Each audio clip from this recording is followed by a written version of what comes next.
buscar. Ya tenemos listo. Podemos dar inicio entonces ya. A ver. Historia del Perú, República siglo XX, primer gobierno de Manuel Prado y gobierno de José Luis Bustamante y Rivero. Hasta ahí es lo que vamos a tratar, ¿ya? Bien, entonces comencemos. Vamos a dar inicio. Ahora, en la parte introductoria mencionamos que se le llamaba Primavera Democrática a la etapa que comprende los años 1939 a 1948. No duró mucho, profe, efectivamente. En el aspecto político, se le llama Primavera Democrática porque se restablecen los gobiernos civiles, es decir, los gobiernos que no eran militares, que fueron elegidos democráticamente. Y una característica normalmente de los partidos democráticos o los gobiernos demócratas es su tolerancia a los partidos o a los diversos partidos políticos, porque nosotros salíamos de dos gobiernos militares, ¿no? El gobierno de Sánchez Cerro y el gobierno de Benavides. Claro que quien más persiguió a los opositores fue Sánchez Cerro, ¿no? Porque Sánchez Cerro había aprobado la ley de emergencia. Es verdad que Sánchez Cerro es quien nos persigue más, pero la situación de Benavides fue algo distinta, pero también en un gobierno militar, ¿te das cuenta? Por ejemplo, las restricciones para que el APRA participe en elecciones se mantuvieron. Por ejemplo, cuando Prado va a ser elegido, los aprisas no podían participar como partido político. Algo interesante es que durante la primavera democrática va a surgir el Fredena. ¿Qué significa Fredena? Frente Democrático Nacional. Pero esta agrupación, el Fredena, se oponía, ojo, se oponía a la oligarquía. A ver, ¿cómo está esto, profesor? Resulta que los gobiernos militares como el de Sánchez Cerro y el de Benavides fueron apoyados por la oligarquía agroexportadora. ¿Y por qué la oligarquía agroexportadora los apoyó a los gobiernos militares? Porque acaso te olvidas tú que Sánchez Cerro lo sacó a Leguía y fue Leguía más bien quien buscó desplazar a los oligarcas. Por lo tanto, mira, esto es más o menos una secuencia, ¿no? Leguía a la oligarquía los desplazó, los puso a un costado. Los militares se apoyan a la oligarquía. Ahora, entran gobiernos democráticos, como por ejemplo el de Prado, el de Bustamante, y van a desplazar a la oligarquía también. En el aspecto económico, durante esta etapa, el mundo va a vivir lo que se conoce como la Segunda Guerra Mundial, ¿verdad? Justamente el año 39. La semana pasada estudiamos hasta el gobierno de Benavides, ¿sí o no? En el gobierno de Benavides, el año 39, justo ahí comenzó la Segunda Guerra Mundial, ¿verdad? Pero Benavides estaba de salida. Quien entraba era Prado Ugarteche. Por lo tanto, con Prado Ugarteche se afrontó toda la guerra prácticamente. Ahora, veamos un punto clave de este gobierno o de estos gobiernos. La primavera democrática va a afrontar la Segunda Guerra Mundial en lo económico. Económicamente hablando, van a crecer las exportaciones peruanas. ¿De acuerdo? Crecen las exportaciones peruanas. ¿Por qué, profesor? Tiene sentido. El mundo estaba en guerra, sobre todo Europa, y demandaba materias primas, demandaba víveres, recursos. Ya pues, históricamente el Perú ha sido un país que provee materias primas y también víveres, ¿o no? Otro detalle es que en la primavera democrática, sobre todo el gobierno de Manuel Prado, promueve la industrialización nacional. En serio. Sin embargo, durante la etapa de la primavera democrática, va a haber crisis económica. A ver, en el primer gobierno, el de Prado, hubo cierta mejoría de la economía por las exportaciones. O sea, ahí la economía anduvo más o menos bien. Pero cuando ya acaba la Segunda Guerra Mundial y entra Bustamante, ahora los países que habían participado en la Segunda Guerra Mundial ya no compraban, o en todo caso compraban mucho menos. ¿Por qué? Porque después de la Segunda Guerra Mundial, económicamente, muchos países, sobre todo los países de Occidente, habían quedado mal. Después de la Segunda Guerra Mundial, no sé si tú has escuchado o has leído sobre la Guerra Fría. En la Guerra Fría, Estados Unidos tuvo que apoyar económicamente a los países de Europa Occidental, porque habían quedado muy mal económicamente después de la guerra, ¿no? No sé si usted recuerda, escuchó hablar de un tal Plan Marshall, el Plan Marshall. Bueno, resulta que el gobierno de Bustamante y Rivero, ahí vemos la foto, las dos fotos tienen que ver con Bustamante y Rivero, ¿ah? Que va a ser un personaje importante y citado. En ambas fotos vemos a Bustamante y Rivero, en la primera emitiendo su propio voto y en la segunda ante las multitudes. Pero va a ocurrir que la economía se pone mal y él va a aplicar una medida de control de precios. ¿Hasta qué punto esa medida puede ser favorable o contraproducente? Ya, eso lo vamos a ver a continuación. ¿Y qué pasó en el aspecto internacional? Cuando comienza la Segunda Guerra Mundial, Perú se declaró neutral cuando comenzó, pero luego el Perú apoya a los aliados. Te doy un pequeño adelanto nada más. Cuando Estados Unidos sufre el ataque en Pearl Harbor, o sea, cuando Japón atacó a Estados Unidos en lo que se conoce como Pearl Harbor, ahí vamos a tener el papel del Perú. ¿Por qué? Porque Estados Unidos pide a los países que quieran brindarle su apoyo, como los países americanos. En el caso del Perú, no es ninguna broma. Perú le expresa su apoyo a los eh, norteamericanos. ¿Cómo? Perú siguió la sugerencia de Estados Unidos. Estados Unidos dijo, ¿no? Que todo aquel que quiera apoyarlo podría hacer lo siguiente. ¿Qué cosa? Todo aquel que quiera brindarle su ayuda, su apoyo, podría deportar japoneses de sus territorios y deportarlos, obviamente, a Estados Unidos. ¿Qué dices? ¿Perú lo hizo o no lo hizo? Aunque tú no lo creas, Perú decidió deportar japoneses. Muchos japoneses, claro, eran hijos de migrantes, ¿no? Pero ya muchos eran nacidos acá. Incluso algunos ya tenían familia, esposa e hijos. Blanco.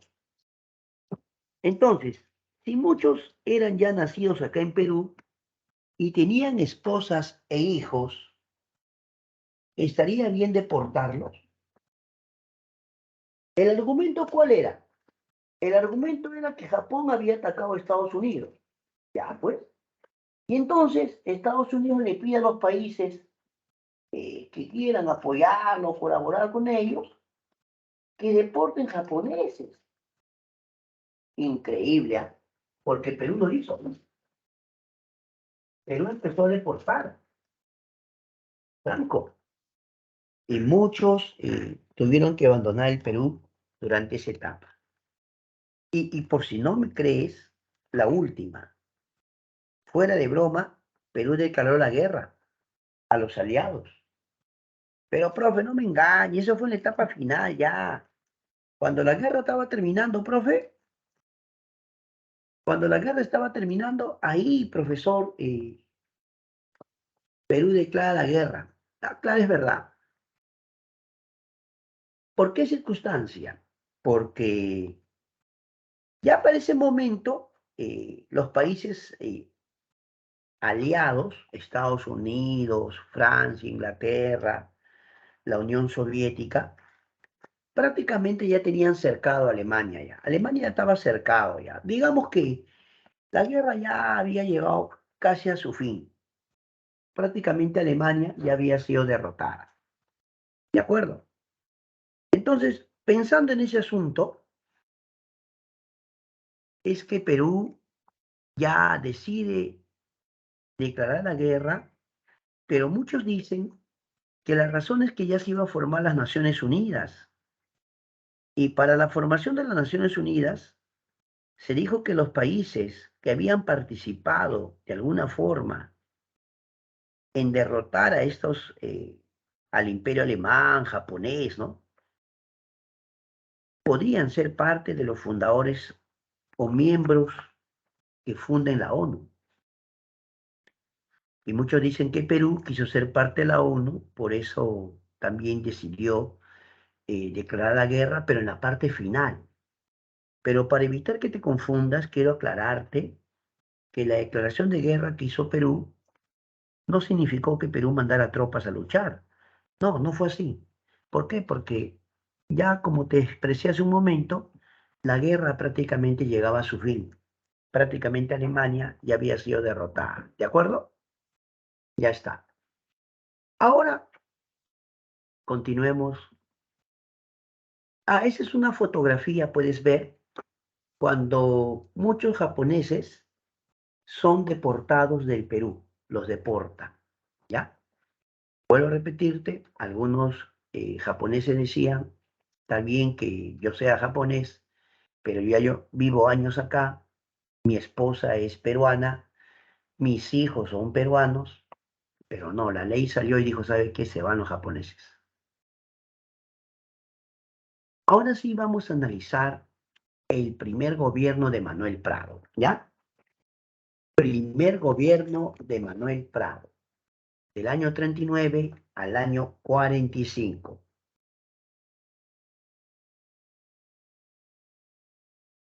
Aspecto político. Con Manuel Prado, atención, con Manuel Prado comienza la primavera democrática, ¿de acuerdo?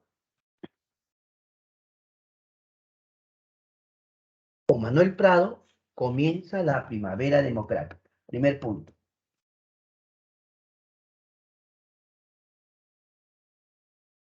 Puedo decir que fueron casi 10 años con paz y elecciones sin golpe de Estado, pero mira, la primera democrática, como te expresé hace un momento, duró del 39 al 48. O sea, ni siquiera fueron 10 años, ¿no? Es decir, casi 10 años.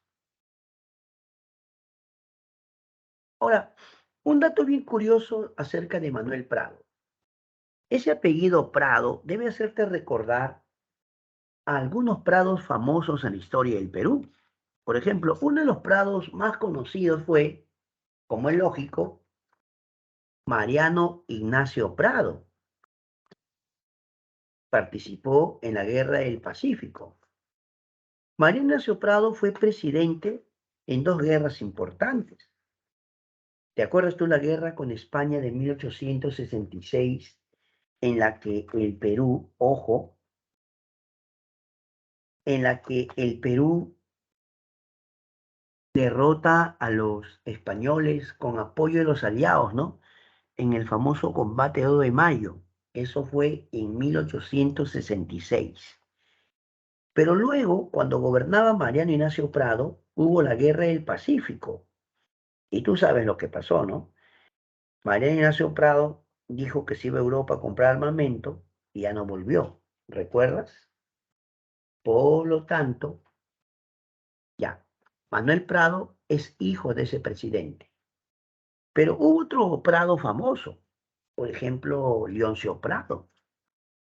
Incluso existe en el Perú el Colegio Militar Leoncio Prado, ¿sí o no? Ya, Leoncio Prado fue hijo también de Mariano Ignacio Prado y hermano de este presidente Prado que estamos viendo ahorita. Claro. Pero resulta que Manuel Prado tuvo otro hermano famoso, un hermano académico ya, un académico. Javier Prado. Javier Prado fue profesor en San Marcos, ¿ya? O sea, fue catedrático e incluso llegó a dirigir la universidad. Fue hasta rector. Javier Prado era un intelectual. ¿Alguna vez te has preguntado por qué existe la avenida Javier Prado? Bueno, porque Javier Prado en su momento fue un intelectual reconocido, ¿de acuerdo? No te digo, fue profesor en San Marcos. Interesante, ¿no? ¿Qué te parece? Ya. Pero ahora hablemos de Manuel Prado en sí, ¿no? Porque yo estoy que te menciono su familia, pero es bueno saber, Manuel Prado, está bien, sus familiares eran famosos, pero él, ¿sabías que Manuel Prado estudió tanto en la UNI como en San Marcos? ¿Sabías que Manuel Prado estudió en San Marcos la carrera de ciencias y que en la UNI estudió ingeniería civil? Manuel Prado es un presidente que curiosamente había estudiado en las dos universidades, tanto San Marcos como la UNI. Es bueno aclarar que para ese momento era conocida como la Escuela de Ingenieros, ¿no? Claro, pero hoy día es la UNI, pues. Ya. Manuel Prado sabía que los sindicatos cada vez eran más fuertes. No olvides que un sindicato es la agrupación de obreros, ¿no? Obreros que se organizan, entonces ya esos son sindicatos. Bueno, se va a legalizar la acción sindical. Entonces Prado no los va a perseguir y se va a organizar la Confederación de Trabajadores del Perú, ¿ya? El gobierno lo va a permitir. Lo que pasa, a ver, es que contrario al anterior, o a la anterior etapa conocida como tercer militarismo, en la primavera democrática más bien se va a buscar conciliar con estos grupos. No olvides que los obreros se organizaban y, o apoyaban al APRA o apoyaban a los socialistas. Entonces, normalmente, ¿dónde se agrupaban los obreros? En los sindicatos, pues. Y los sindicatos eran dirigidos muchas veces por personas de tendencia aprista o socialista. Entonces, ¿cuál era el objetivo de Prado? Si le daba cierto apoyo o tolerancia a estos grupos de sindicatos de trabajadores, tendría menos conflictos o problemas con ellos, ¿verdad? Por otro lado, como ya hemos expresado, él va a mantener tolerancia hacia el APRA y el Partido Comunista. Ahora, sí o no que durante el tercer militarismo el APRA se enfrentó duramente contra Sánchez Cerro. Nosotros habíamos estudiado que durante el gobierno de Sánchez Cerro se produjo la rebelión aprista y hubo una masacre, ¿sí o no? Masacre de apristas. Pero al final también vimos que Sánchez Cerro fue asesinado, ¿no? ¿Verdad? Entonces, ¿cómo se vería el APRA en ese entonces? Como un partido de político de masas que en todo caso el gobierno perseguía. Pero estos gobiernos democráticos no los van a perseguir, pues. Ahí está el detalle. Entonces, el APRA y el Partido Comunista van a gozar, por decirlo así, de ciertas libertades. Ah, pero un momento. La Constitución del 33 estaba vigente. Ahora, esa Constitución que decía que los partidos internacionales no podían postular ni presentar candidato a nada. Por lo tanto, aunque los gobiernos democráticos no los persiguieron, en cumplimiento de la Constitución del 33, tampoco les permitían presentar candidato. Por ejemplo, para esta elección de Prado, el APRA no pudo presentar candidato, porque la Constitución se lo impedía. Entonces, el APRA legalmente no va a poder presentar candidatos mientras esa Constitución del 33 estuviera vigente. ¿Y esa Constitución quién la había aprobado? El gobierno de Sánchez Cerro. ¿Sí o no?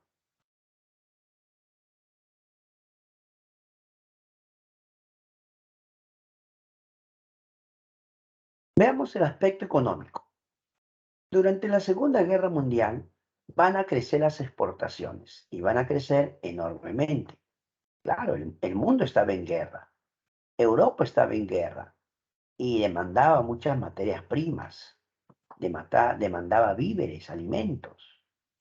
Históricamente el Perú ha sido un país que provee materias primas, provee víveres. Así que, señores, crecen las exportaciones, sobre todo algodón, caucho y cobre. Pero otro detalle es que Manuel Prado propone crear las corporaciones de desarrollo. Por ejemplo, va a crear la Corporación Peruana del Amazonas, que se va a encargar de lo que es el caucho. ¿Te has olvidado o recuerdas que cuando gobernaba Piérola, surge la era del caucho, ¿no?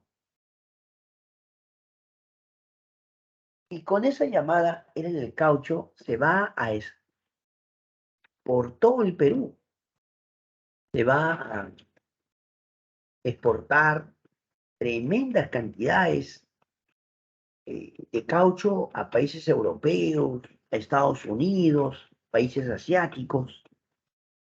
Pero ese caucho que se sacaba del Perú o que salía del Perú no beneficiaba directamente a la población de la selva. La población de la selva sentía que aunque se llevaban este recurso tan valioso como el caucho, ellos no veían beneficios directos de desarrollo. Es más, sentían que eran explotados por personas o por empresarios extranjeros que venían al Perú y se llevaban este recurso. Ah, pero un momento, esas empresas tenían el permiso del gobierno. Ya te mencioné, en el gobierno de Piérola comienza esta llamada era del caucho. Pero ¿qué hace ahora Manuel Prado? Crea la Corporación Peruana del Amazonas, que se va a hacer cargo de todo lo que tenga que ver con el caucho, pero evidentemente el objetivo era desarrollar también esos lugares, ¿no? O sea, las personas que vivían en esa zona, de alguna manera debían sentir los beneficios, como de repente ser contratados, un mejor salario o ciertas mejoras en la ciudad. También se va a crear la Corporación Peruana del Santa, que tiene que ver con maquinarias eléctricas, la Corporación Peruana de Aviación Comercial llamada Corpa. Entonces, a ver, mira, se crean corporaciones de desarrollo, la Corporación Peruana del Amazonas, la Corporación Peruana del Santa, la Corporación Peruana de Aviación Comercial. Eso es obra de quién?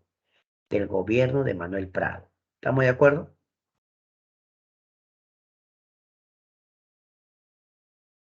Sin embargo, el año 43, Perú va a tener que,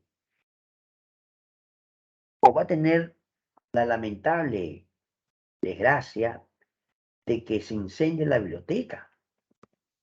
La Biblioteca Nacional que había sido reconstruida por Ricardo Palma, el bibliotecario mendigo.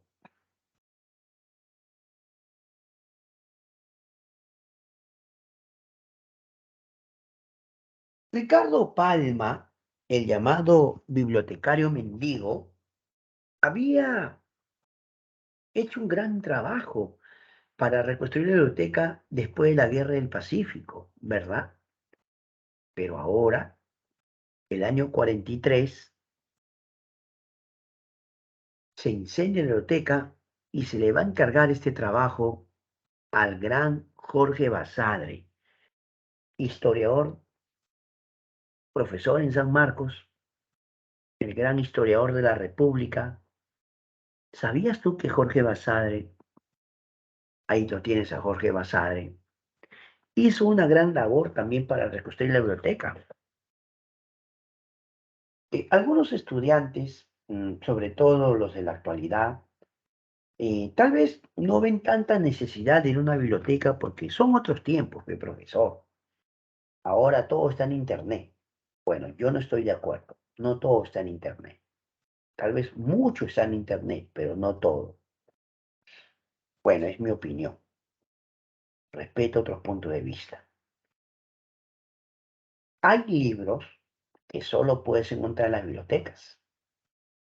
Hay obras que son muy valiosas. Cuando tú seas universitario y te dejen un trabajo de investigación, de repente tú te vas a ver tentado a buscar en internet, primer archivo que encuentras, abundantes páginas, listo, se imprime y se entrega. Bueno, lamento informarte que ese trabajo que estás presentando tú lo han presentado muchísimos. El profesor ha visto ese trabajo tantas veces que lo único que va a decir, uy, uno más. Pero depende del profesor que tengas. Hay profesores que son mucho más exigentes que otros. Y hay profesores que esos trabajos que normalmente la gente busca en internet, copiar, pegar y se imprime, muchas veces hay profesores que te rechazan tu trabajo. Y todavía te lo dicen cuando tú les reclamas, ¿ah? Profe, ¿por qué me ha puesto una baja nota? Mire, jovencito, ese trabajo ya me lo han presentado como 100 veces. Y encima tiene errores. No, profesor,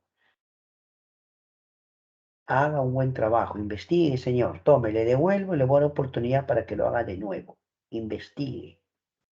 ¿Eso qué implica? Que tú busques diversas obras, diversos libros, que hagas citas, que indiques las fuentes de información. Cuando se trata de un trabajo universitario, ya requiere mayor investigación. Es más, en la universidad le van a enseñar a usted lo que se conoce como metodología de la investigación. Bueno, así se llamaba el curso en mi época. Supongo que algo así debe llamarse hasta ahora, ¿no? Metodología de la investigación es un curso que te enseña precisamente a investigar. Te enseña a hacer citas, poner las fuentes bibliográficas. ¿Por qué? Por cuestión de que las ideas que tú tomas para tu trabajo tienen que tener un sustento de qué autor viene, de qué libro lo has tomado. No es creación tuya. Tú puedes citar algunos párrafos y poner la fuente bibliográfica. ¿A quién pertenece? ¿Eso qué indica? Indica que has investigado, que has leído. Tú no citas páginas enteras, tú citas párrafos. ¿Te das cuenta? Y sobre ese párrafo haces un análisis, explicas, fundamentas, haces comparación entre autores, investigadores. Ahora, ¿por qué era importante entonces que Jorge Basadre reconstruyera la biblioteca? Porque muchas personas tienen la costumbre de ir a la biblioteca y buscar los libros que necesitan para sus trabajos. Ahora hay biblioteca municipal, hay biblioteca del colegio, hay biblioteca, bueno, yo te estoy hablando de biblioteca nacional. La pregunta que te voy a hacer es una pregunta importante. ¿Has ido alguna vez a la Biblioteca Nacional? Nunca es tarde. La Biblioteca Nacional queda entre la Avenida Javier Prado y la Avenida Aviación, ¿verdad? Al costado también está el Museo de la Nación, ¿no? Está el Museo de la Nación y al otro lado está la Biblioteca Nacional. Antes estaba en la Bancay, pues. Pero la Bancay es una biblioteca antigua, ¿no? Claro, la Avenida Bancay es la biblioteca antigua, ¿no? La moderna está en... Eso prácticamente, si no me equivoco, ya es San Borja, ¿no? Claro. Bueno, entonces, ¿quién reconstruye la biblioteca? Jorge Basadre. Listo. Veamos ahora el censo de 1940. ¿Qué tiene de especial o particular este censo? ¿Mm? ¿Qué tiene de especial este censo? Resulta que el año 40 se dio la información de que Perú ya tenía 6.207.967 habitantes o personas vivían en el Perú. Es una cifra interesante, sí. 6.207.967 personas. de los cuales el 35% era población urbana y el 65% población rural.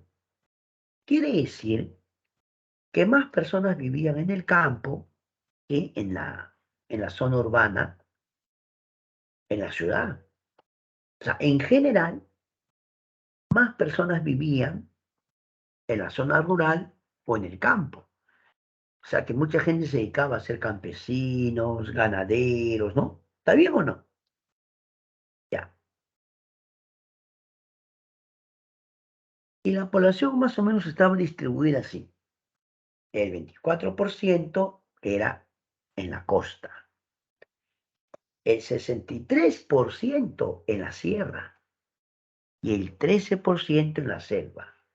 Otra vez, para el año 40, el 63% de la población del Perú era población de la sierra. ¿Se da cuenta o no? Pero es que eso es de la época del año 40, pues. ¿Acaso en la actualidad es así? No, ¿sí o no? En la actualidad no es así. Si solamente Lima, se dice que Lima ya supera los 10 millones de habitantes, solamente Lima. Quiere decir que en la actualidad hay más población en la costa que en la sierra, ¿sí o no? En la actualidad, profe. Está bien, pues, pero esta información de la década del 40 realmente es muy valiosa de analizar. ¿Por qué? Porque el Perú ya empezó a experimentar algunos cambios importantes. Veamos. A pesar que había más población en la sierra, aún así, mira, para el año 40, Lima tenía 540.100 habitantes. Lima, ¿ya? 540.100 habitantes. Siendo Lima, obviamente, la ciudad con más población o más habitantes. ¿De acuerdo? Sin embargo, ¿quién le seguía en población a Lima? El Callao. Ahí está. Lima y Callao eran las ciudades más importantes, o en habitantes diré, ¿no? Con mayor población, mejor digamos, sería más exacto. Con mayor población. Y Arequipa ocupaba el tercer lugar con 71.768 habitantes. ¿Te das cuenta? Pero, ¿qué pasaba con otros detalles, como por ejemplo el nivel educativo? Ahí está. Sobre el nivel educativo, ¿qué información me puede dar un censo a mí?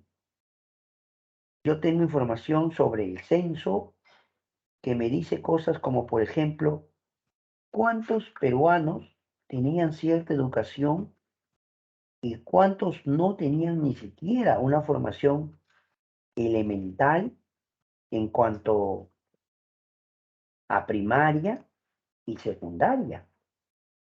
¿Sí o no? Un instante.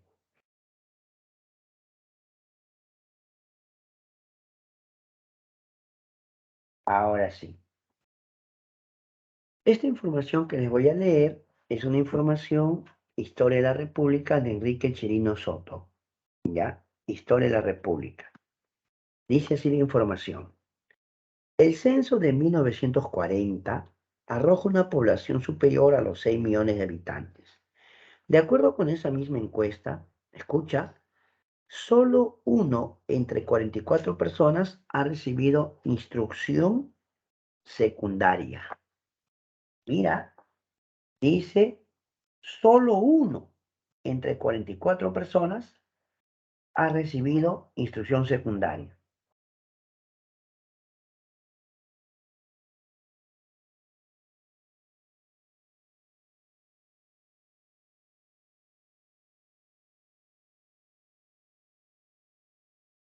¿De acuerdo? Ahora, un detalle muy importante. Dice así.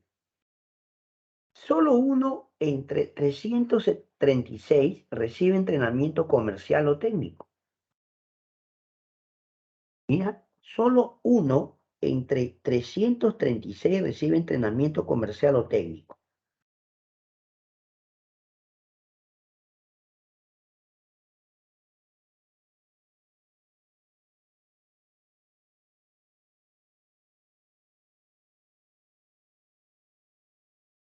Otro, apenas, solo uno entre 202 llega a la universidad. Solo uno entre 202 llega a la universidad. Apenas el 11% de la población sobrepasa el quinto año de enseñanza primaria. La proporción de analfabetos es de 57%. Un 35% no habla ni entiende el español. ¿Qué te parece? Entonces, este censo, el año 40, ¿por qué es significativo? Porque nos hace ver de que en el Perú había mucho que hacer por el campo de la educación. Porque, por ejemplo, decía acá, solo uno entre 202 llega a la universidad, ¿verdad? Y decía, apenas el 11% de la población sobrepasa el quinto año de enseñanza primaria, solo el 11%. Y como consecuencia, en general dijo, la proporción de analfabetos es del 57%. Mira, la proporción de analfabetos es del 57%. Imagínate. Eso sí era realmente preocupante. Habría mucho trabajo que hacer en ese aspecto, entonces, ¿no? ¿No le parece?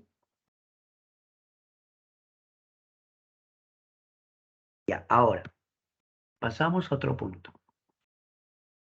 El año 41, Perú va a tener una guerra contra Ecuador. Las tropas ecuatorianas cruzaron la frontera peruana, atacaron el puesto peruano de Aguas Verdes, ¿ya?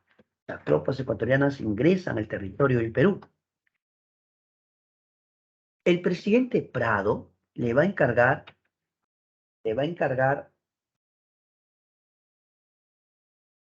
al señor Eloy Ureta que afronte esto, ¿de acuerdo? Una pregunta muy importante. ¿Qué batalla fundamental se va a dar ahí? ¿Qué batalla? Es la batalla de Zarumilla. Del 23 al 31 de julio del año 41, las tropas peruanas se van a enfrentar a las tropas ecuatorianas. ¿Puedes ver esa fotografía? Esa fotografía, ¿qué te da a entender? A ver, esas son fuerzas aerotransportadas, esos son paracaidistas, porque ya en esta guerra Perú va a hacer uso de lo que va a denominarse pues la fuerza aérea o la fuerza aerotransportada. ¿Está bien?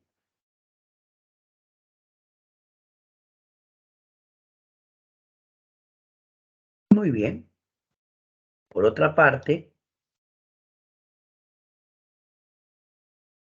¿qué personaje va a quedar en la memoria por esta guerra? Es José Abelardo Quiñones. No sé si tú has visto el billete de 10 soles, pero el antiguo, ¿no? Porque actualmente hay otra imagen, ¿no? De la señora Chabuca Granda, si no me equivoco. No, yo hablo del billete de 10 soles antiguo donde aparece José Abelardo Quiñones. Cuentan que durante la guerra con Ecuador del año 41, las fuerzas, la Fuerza Aérea del Perú estaba en pleno combate y el avión donde estaba Quiñones, su avión fue impactado. Así que su avión iba obviamente a caerse, estrellarse, y él podía usar su paracaídas y, como es lógico, salvar su vida, ¿no? Podía hacer eso. Sin embargo, José Abelardo Quiñones tomó la decisión de dirigir su avión o su nave hacia una base ecuatoriana y se estrelló contra esa base. Para la Fuerza Aérea del Perú, aclaración, para la Fuerza Aérea del Perú, José Velardo Quiñones vendría a ser pues héroe, ¿no? Su héroe, el héroe de la Fuerza Aérea, ¿no? O el máximo héroe de la Fuerza Aérea. Pero un personaje de la Policía Nacional también participó. Se llama Alipio Ponce, ¿sí? El capitán Alipio Ponce Vázquez se ganó, digamos, el reconocimiento porque él siendo miembro de la policía también dirigió tropas y también participó en varias eh, campañas de esta guerra. Y aunque también falleció Alipio Ponce Vázquez, la Policía Nacional lo recuerda también como uno de sus héroes que participó en la guerra con Ecuador del año 41. Guerra que el Perú ganó. Las tropas peruanas ingresaron a territorio de Ecuador. Claro, ingresaron a territorio de Ecuador.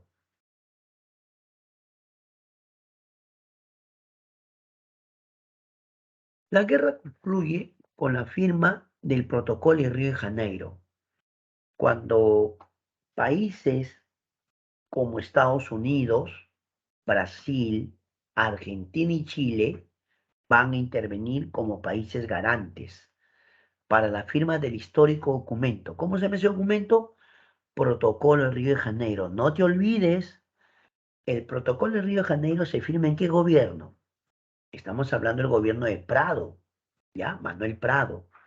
Con ese documento histórico se ponía fin a la guerra entre Perú y Ecuador en presencia de países garantes como Estados Unidos, Brasil, Argentina y Chile.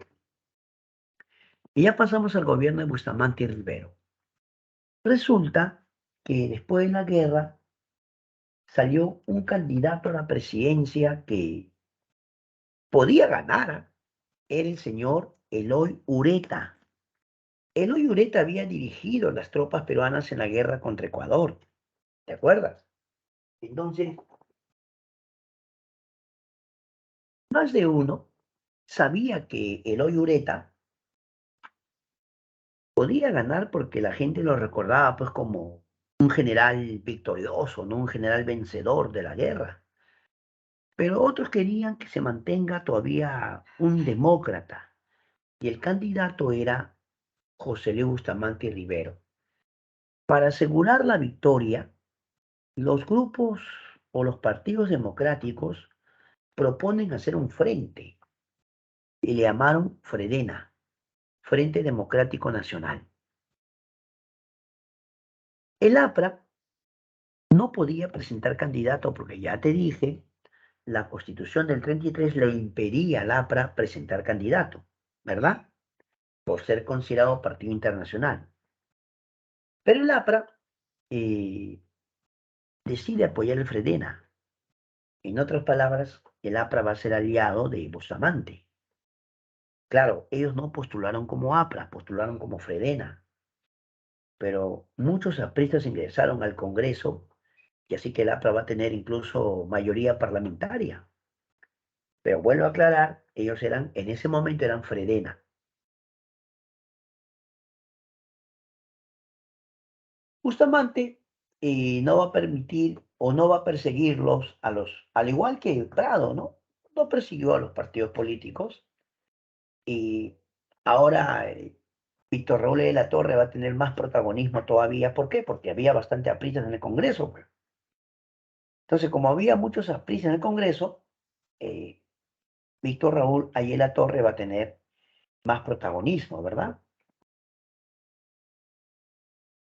Sin embargo, va a ocurrir una sublevación de marineros en el Callao. ¿Por qué? Esto tiene una explicación. El APRA había apoyado a Bustamante a ganar las elecciones, eso sí es verdad. Pero el APRA quería tener cada vez más injerencia en los asuntos directos del gobierno, el poder ejecutivo. Bustamante le dejó claro a los apristas que ellos eran poder legislativo, eran Congreso. Pero muchos dicen que el APRA quería que Bustamante también ponga ministros apristas, ¿no? Algo así. Pero no, Bustamante no quería. Bustamante les aclaró y a Lapra no le gustó que Bustamante le dijera, mi gobierno es un gobierno no de un partido, sino para todos los peruanos. Uy, uy, uy. Cuando Bustamante le dijo a los apristas que mi gobierno no es de un partido, sino de todos los peruanos, evidentemente eso no fue del agrado del APRA.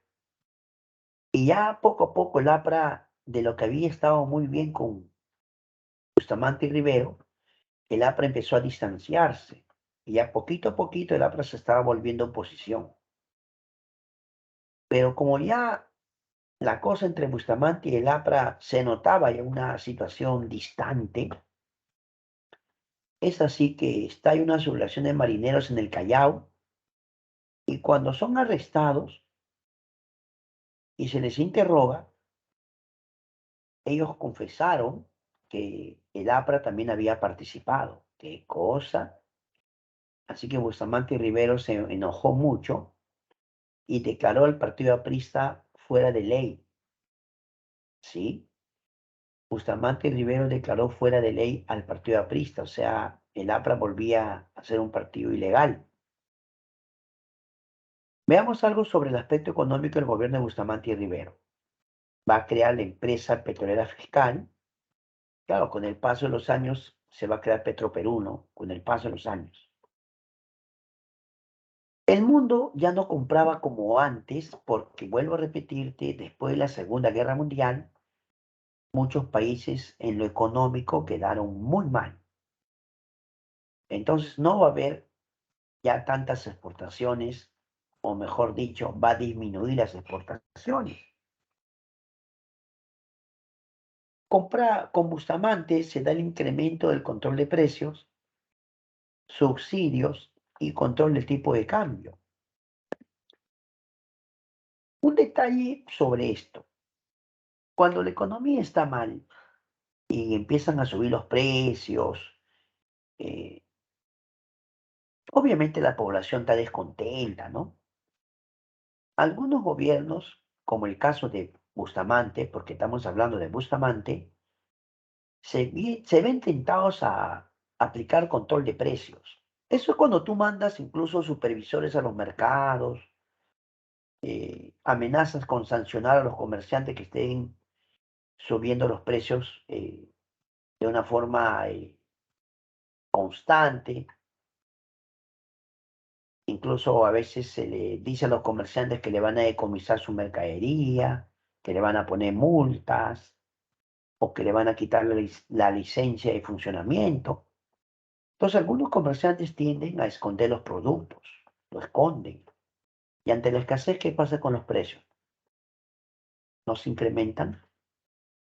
A veces la medida de buscar control de precios tiene como consecuencia que los comerciantes esconden los productos y los precios suben más.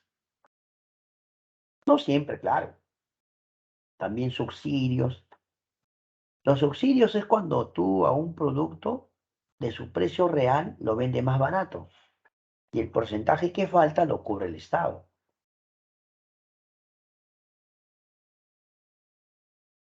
Veamos ahora la ley del Yanaconaje.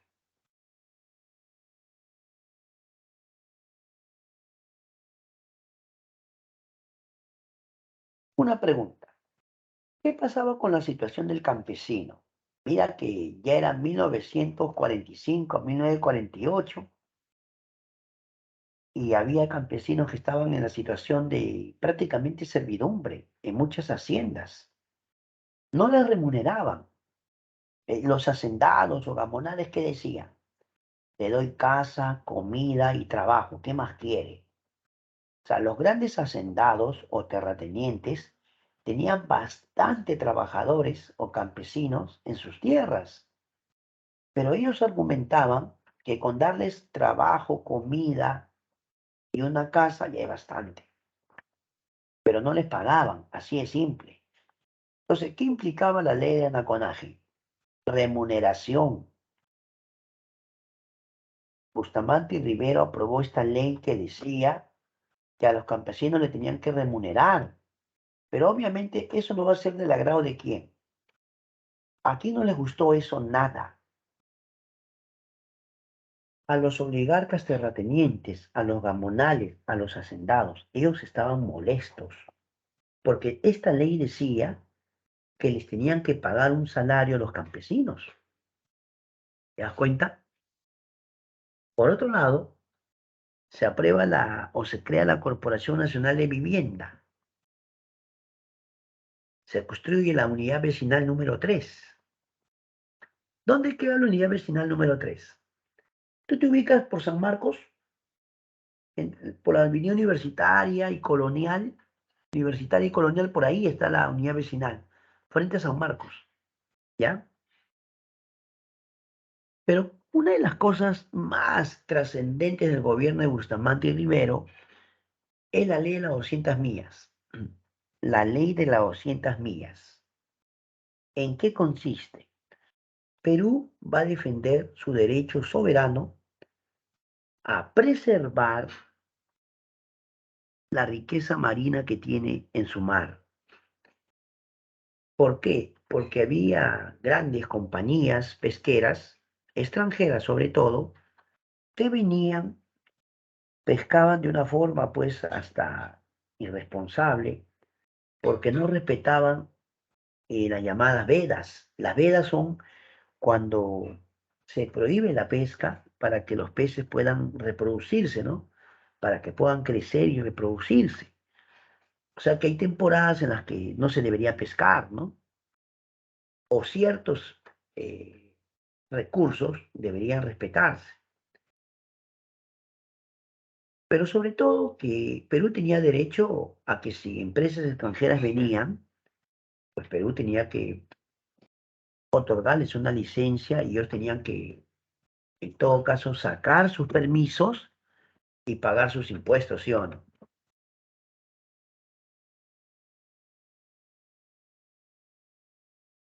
Manuel Odría va a darle golpe de Estado a Bustamante Rivero. ¿En qué circunstancias? Te voy a contar. Primero, hace un momento te dije que el APRA había apoyado una sublevación de marineros y que Bustamante había declarado al APRA fuera de ley. Bueno, ¿tú crees que el APRA se quedó tranquilo? De ninguna manera.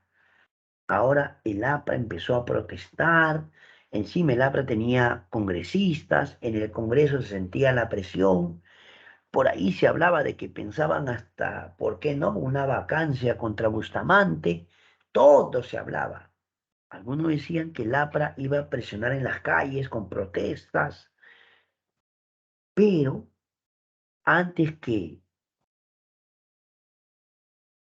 los apristas puedan sacarlo del poder a Bustamante, ¿qué hizo la oligarquía agroexportadora? La oligarquía agroexportadora se apoyó en un militar, en Manuel Odría, y Manuel Odría le da golpe de Estado a Bustamante. Muchos dicen que ese golpe de Estado de Odría contaba con el apoyo total de la oligarquía agroexportadora. ¿Y por qué ahora la oligarquía lo apoyaba, profe? Uno, el gobierno de Bustamante fue un gobierno antioligárquico. Y la prueba de eso, no sé si tú recuerdas, hace un momento te hablé de la ley de anaconaje. Te dije que con esa ley del anaconaje, prácticamente los oligarcas, los terratenientes, los gamonales, hacendados, tenían que pagarle un salario a los campesinos. Y eso no les convenía, pues, de ninguna manera, ¿no? Ellos felices teniéndolos prácticamente en condición de servidumbre. ¿No te parece? Pero, profesor, hay otro detalle. Usted está que habla la parte económica y la parte política allá. Podría sabía que si los militares no intervenían, Lo más probable era que lo iban a sacar a Bustamante y el APRA iba a tomar el control, el poder, si ya estaban en el Congreso. ¿Me entiendes o no? Mejor dicho, si los militares no intervenían, posiblemente el APRA iba a tomar el poder. Vuelvo a repetirte, algo así como una vacancia contra Bustamante, por ahí lo destituían, o por ahí por presión en las calles, las protestas, de repente Bustamante renunciaba, ¿no? De repente Bustamante se veía obligado a renunciar y temporalmente el APRA podía tener el poder. Algunos investigadores consideran que había dos puntos que la oligarquía no iba a permitir, ¿no? Uno, que el control sea del APRA, porque el APRA pues no era un partido a favor de la oligarquía, y dos, el hecho de que esa ley de anaconaje se iba a hacer respetar, ¿te das cuenta? Por lo tanto, se acabó el gobierno de Bustamante y lo que veríamos la próxima semana ya es el ochenio, porque Odría se va a quedar 8 años. La próxima semana analizamos el ochenio de Manuel Odría. Muy bien. Hasta ahí nomás la parte teórica, mis queridos estudiantes, porque a partir de este momento ya empezamos la parte práctica en la clase. Y la parte práctica en la clase, ¿cuál será?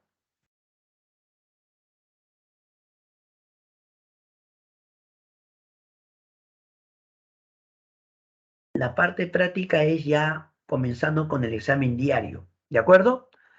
Comenzamos con el examen diario. Por favor, a partir de este momento todos están invitados a dar su examen diario. Vamos, jóvenes, por favor, ¿ah? Todos los presentes. Acá estoy viendo el examen ya.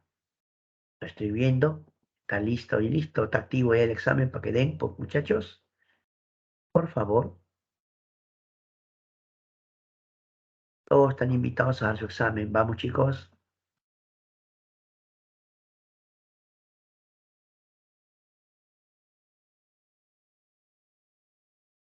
A ver, a ver, a ver. ¿Ya empezaron? A ver, vamos a ver. Ya. Ahí estoy viendo el examen.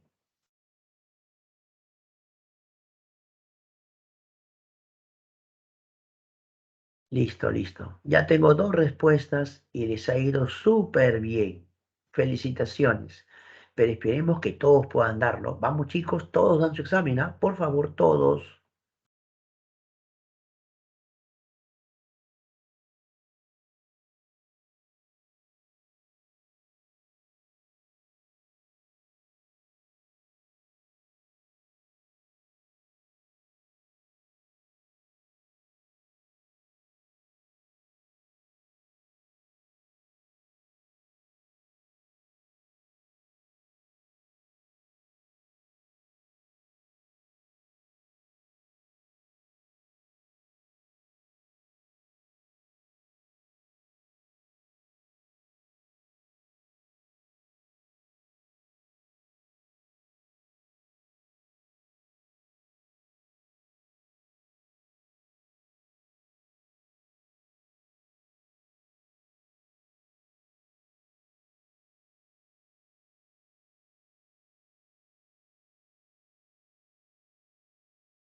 Muy bien, ya van 5 minutos. Aún falta buen grupo, ¿ah? Falta prácticamente la mitad. La mitad de estudiantes aún no da su examen. Vamos, muchachos, le quedan 5 minutos todavía. Todavía es posible que dé su examen. Vamos, joven, por favor.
Hola, hola.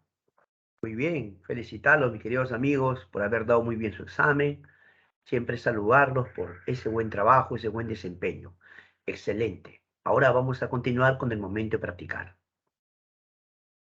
Momento de practicar. Continuemos.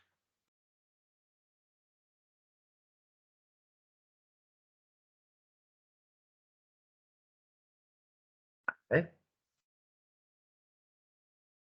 Ya está. Momento de practicar. Comenzamos con la pregunta uno, por favor. Vamos, ya sabes, ¿ah? Envía tus respuestas. Por favor, envía tus respuestas. Seleccione presidentes de la primavera democrática. A ver, por favor.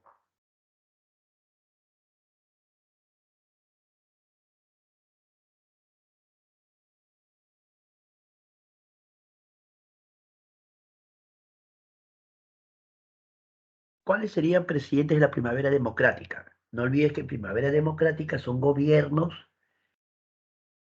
Prado y Bustamante. Entonces, a ver, Prado sí, Benavides no. Benavides tercer militarismo. Bustamante sí, podría no. Entonces, uno y tres, la C de campeón, la C de campeón.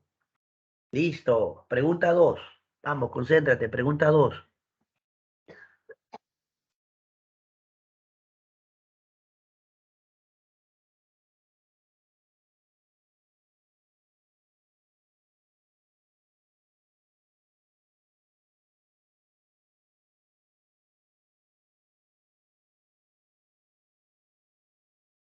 Dice, el periodo de Manuel Prado coincide con la Segunda Guerra Mundial, la cual tuvo como la primera gran repercusión en la economía nacional. Creció el volumen de las exportaciones, pero se mantuvieron estabilizados los precios de nuestras materias primas debido a un arreglo que hizo el gobierno peruano con el norteamericano, por lo cual el incremento de las exportaciones que mejoró en un 60% solo significó una recuperación con respecto a los ingresos del año 28. Fernando Silva Santisteban, Historia del Perú. Del texto anterior se puede afirmar. Vamos, ¿qué dices?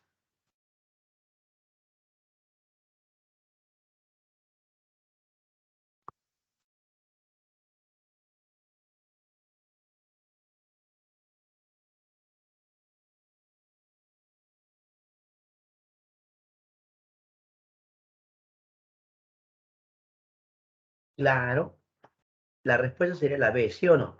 El incremento de exportaciones permitió la recuperación de la economía peruana. Sí, la economía peruana se va a recuperar, va a mejorar. De hecho, pues no, Perú estaba vendiendo mucho más. Son las exportaciones. Por lo tanto, mejor respuesta la B de bueno. La B de bueno. 3. Seleccione hechos relacionados con la primavera democrática. A ver, hechos relacionados con la primavera democrática. ¿Qué dices?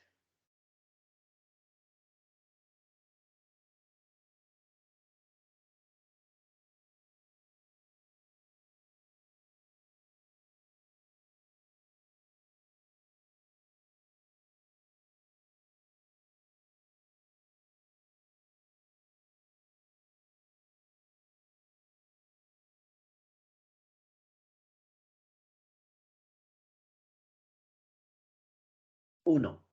Inicio de la carretera panamericana. Eso no tiene que ver porque eso es de Benavides. Dos.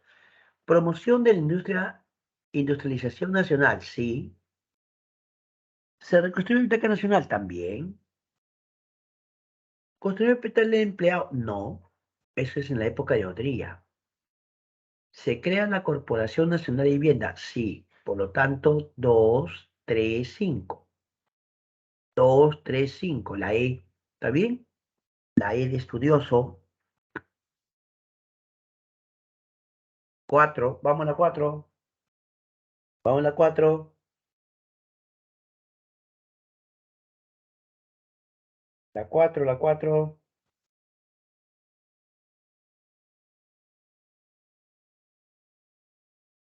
Es una obra o hecho del primer gobierno de Manuel Prado. A ver, ¿cuál será? Muy bien, la D, doctor. El Perú apoya a los aliados en la Segunda Guerra Mundial. ¿Sí o no? La D, doctor. Ya. Pregunta 5. Sobre el censo de 1940, indique las proposiciones correctas. Veamos. La población alcanzó un total de 6.207.900. Sí, ¿verdad? La uno, ¿verdad? 2. El 65% de la población era rural. ¿Cierto? Ya, 1, 2, 1, 2. El 45% no, falso, falso, falso, falso. 4. Lima tenía 540.000, sí, ¿verdad? Cusco, no, la segunda era el Callao, falso. 1, 2, 4. 1, 2, 4. La B de bueno, la B de bueno. 6. Sobre el gobierno de Manuel Prado indique las provisiones correctas. A ver, de Prado, a ver, vamos a ver. ¿Creó las corporaciones de desarrollo? Sí. ¿Reconstruyó el Teatro Nacional? Sí. ¿Se cree el CAEN? No, porque CAEN, Centro de Alto Estudio Militares, es con Odría. No. ¿Se establece la libra peruana de oro? Tampoco. 1, 2. Letra A de abogado. Letra A de abogado. Vamos a la 7. Sobre la guerra con Ecuador de 1941. Señales son verdaderas o falsas las siguientes proposiciones. A ver la 7. Pregunta 7.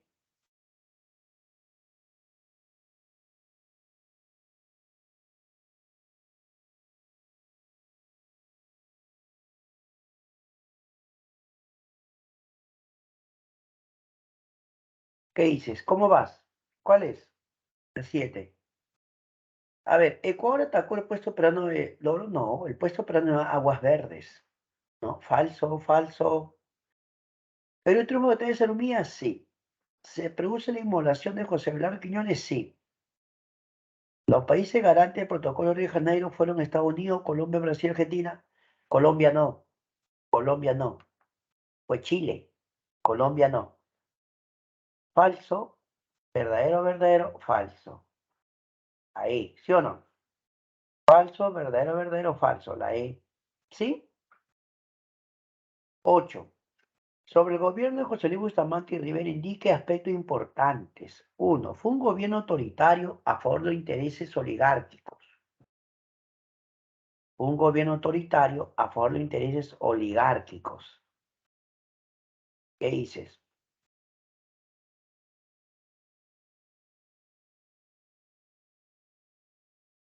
No, en contra. Bustamante estuvo en contra de la oligarquía. Falso. Hubo inestabilidad económica o política ocasionada por... Bueno, de alguna forma sí, ¿ya? Ya. También a 3, 2, 3. No, la 4 no. La 5 sí. Hubo incremento en control de precios y subsidios, sí. 2, 3, 5. La C. La C de campeón. 9. Es una obra o hecho del gobierno de José Luis Bustamante y Rivero. Vamos. 9. Vamos, vamos.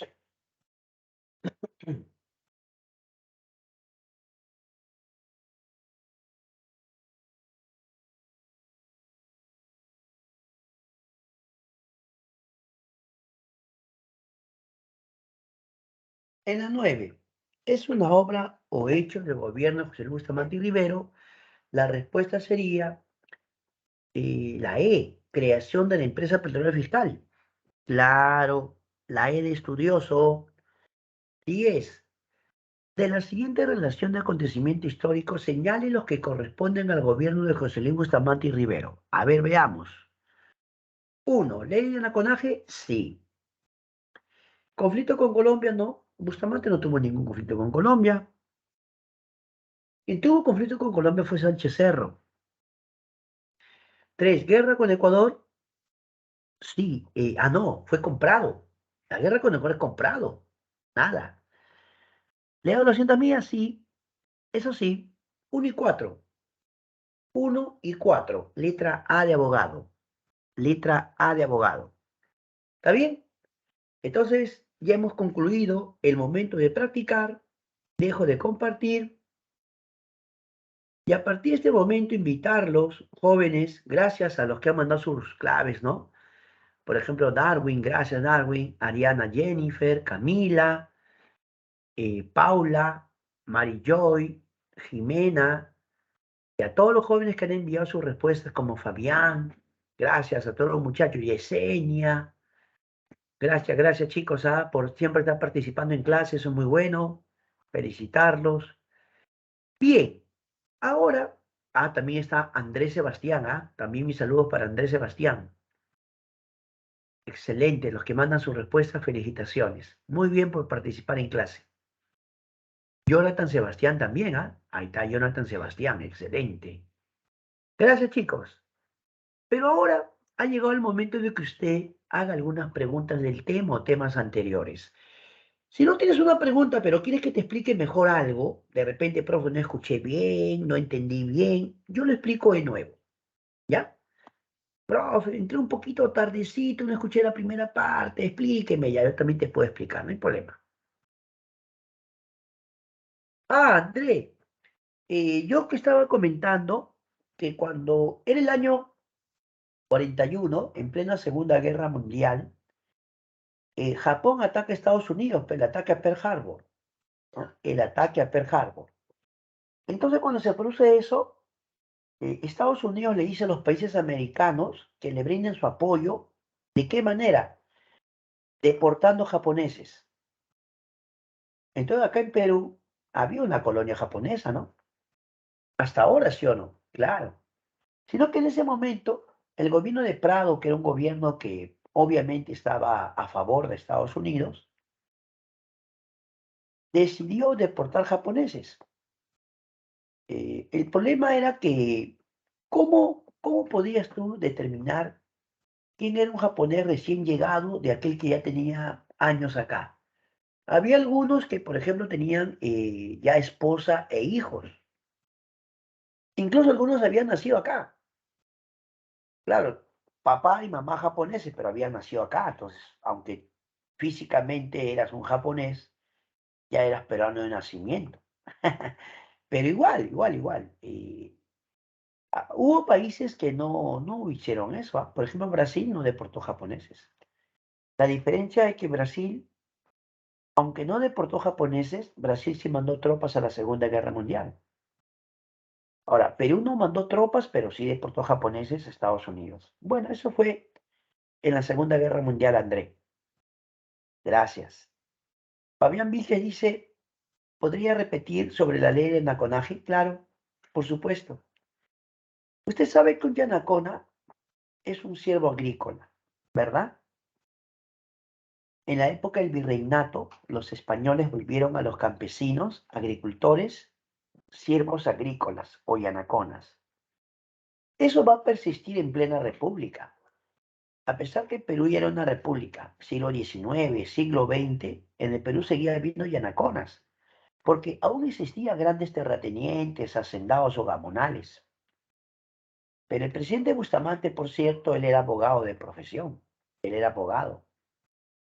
Y él aprueba una ley que decía que se le tiene que remunerar o pagar un salario a los yanaconas. Los terratenientes, oligarcas y los grandes gamonales hacendados estaban en contra, obviamente. Ellos decían que les daban casa, comida y trabajo. Decían, yo le doy casa, comida y trabajo a su familia. Sí, pero no les pagaba. Legalmente eso era visto como servidumbre. Eran relaciones casi como feudalismo, ¿no? No puede ser que acá en Perú había algunos rezagos de costumbres feudales, ¿no? No puede ser.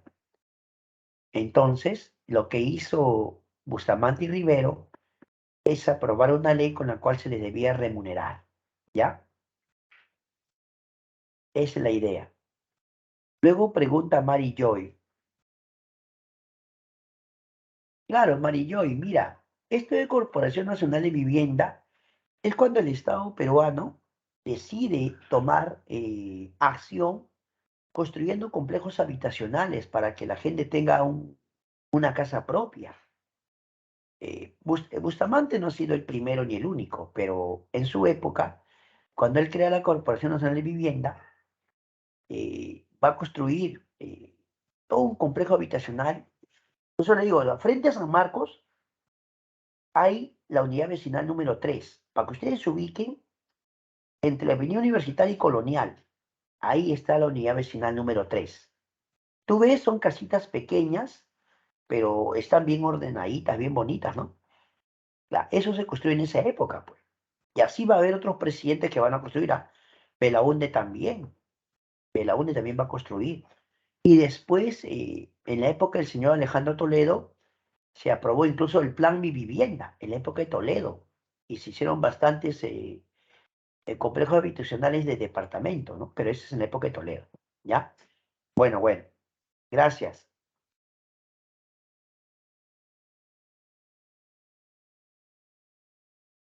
Ya, Alexandra está hablando acerca de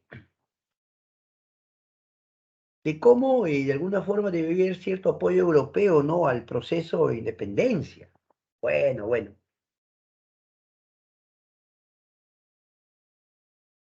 La empresa petrolera fiscal, me preguntan acá. Empresa petrolera fiscal, Darwin, ¿no? Claro, lo que pasa es que Perú ya tenía pues este recurso petrolero, ¿no? Lo que ocurre es que de alguna manera Perú ya tenía que ver este recurso que era importante.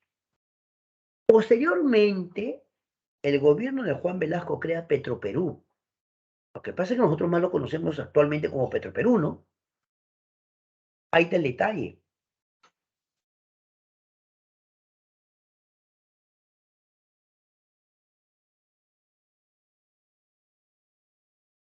¿de acuerdo? Ahí está el detalle.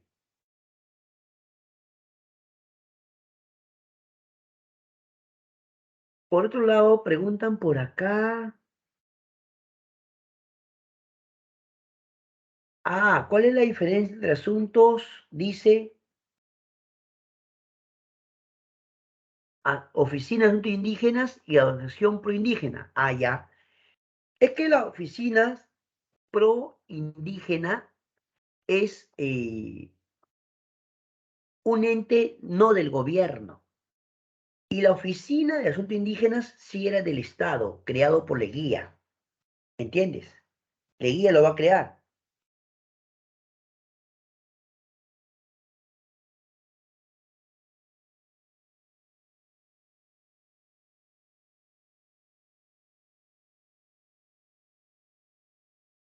Muy bien. Claro que sí. Entonces, oficina de asuntos indígenas es del propio gobierno de Leguía. Y la asociación proindígena, eso es con Pedro Zulén. Para ampliarle un poquito, que estaba preguntando por ahí acerca del plan Magellan. Lo que pasa es que eso es del tema de independencia, ¿no?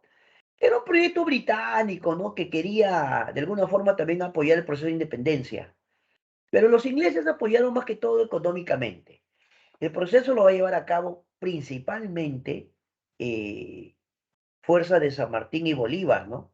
Aunque no se niega el apoyo económico y también hubo oficiales británicos, ¿no? También hubo, eso sí no se puede negar. ¿Quién me estuvo preguntando eso, creo? Alexander, creo, ¿no? Ya, Alexander, gracias.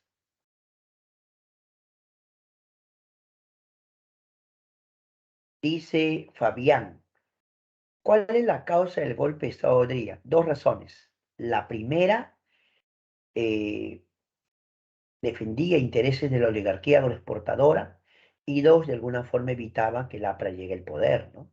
Porque el APRA estaba a punto de sacarlo a Bustamante. Muy bien, muy bien, muy bien. Muchas gracias, mis queridos amigos, muy amables.